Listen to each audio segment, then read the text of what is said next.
Okay, so prepositional phrases are pretty fun.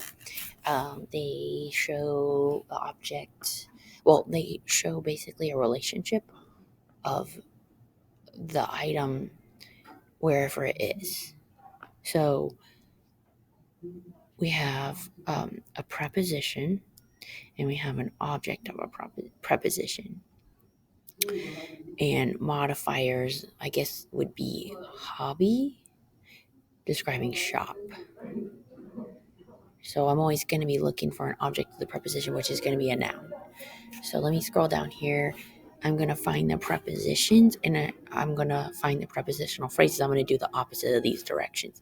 So here's my preposition, behind.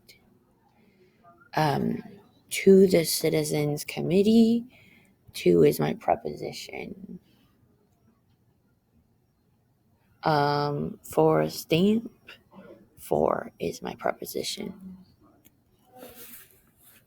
Of this committee, and I have of as my preposition.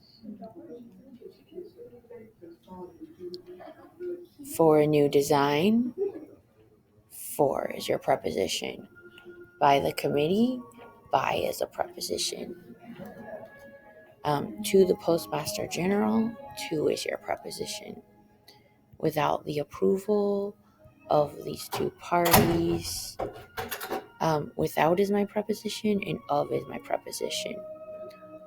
In the process, in is my preposition. Of an artist, of is my preposition. I have to be careful because sometimes to is like to plus a verb, and that is not a preposition, that is an infinitive, which you learned in Spanish class probably, and Mrs. Price has a very famous dance. Here we have to an artist from the Bureau of Engraving and Printing. That one was tricky, right? So if it said to work, this would not be a prepositional phrase, but to an artist is showing the design is given to an artist. So this is not a verb or anything. Here's another preposition, from, and of is a preposition. So these are kind of tricky. This is getting confusing with all the different colors. So let me try a different color. Okay, from this artwork, from, of the stamp, of is your preposition. Here we have for the United States of America, of here, of the stamp. Sorry, go away. And about the stamp. So we have of as a preposition, we have about as a preposition, and so we have four of them in this sentence, I think. 1, 2, 3, 4. And this one's fun because you can just choose your own preposition. So we have been traveling through hyperspace.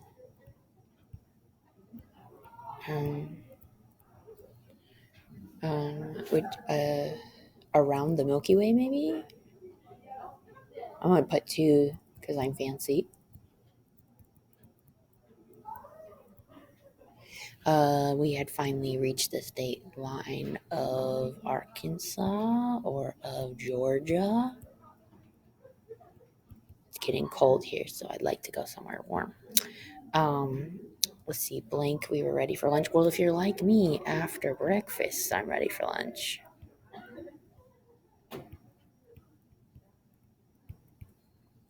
And then we stopped at Big Boy. Ew.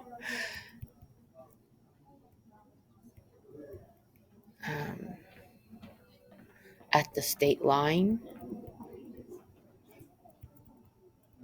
So I have 2 prepositional phrases here. That's kind of fun. Like, I just wanted to show off here. And then what? Let's see. In the grass. I don't know. In the grass. Under a tree.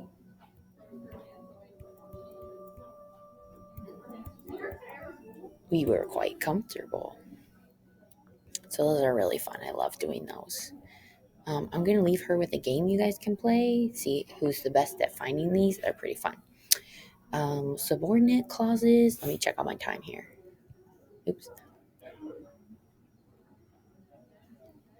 Yeah, I probably have one more minute here to make my video here. I'll try to hurry here.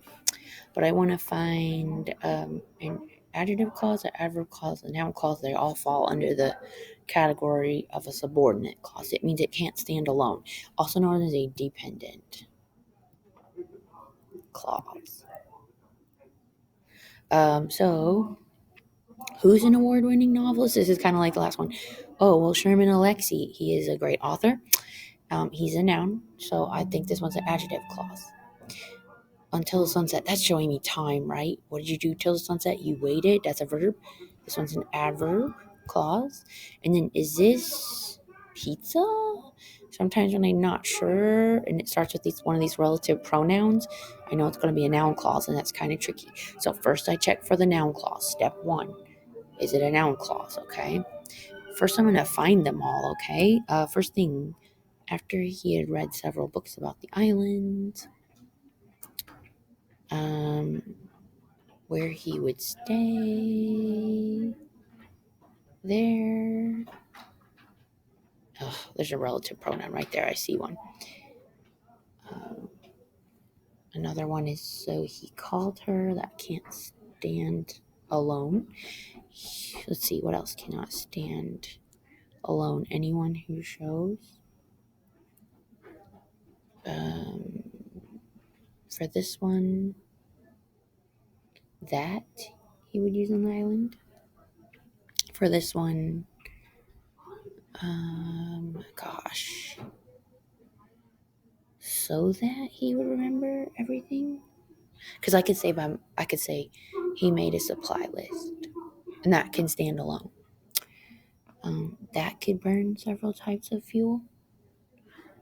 He packed his equipment and double checked his packing list before he left. Before he left I could move it too, so I know it cannot stand alone. Sorry. After he flew, did you know it? I think this one's gonna be a noun clause. Yeah. As soon as he arrived, that can't stand alone, which are long stone platforms. That can't stand alone.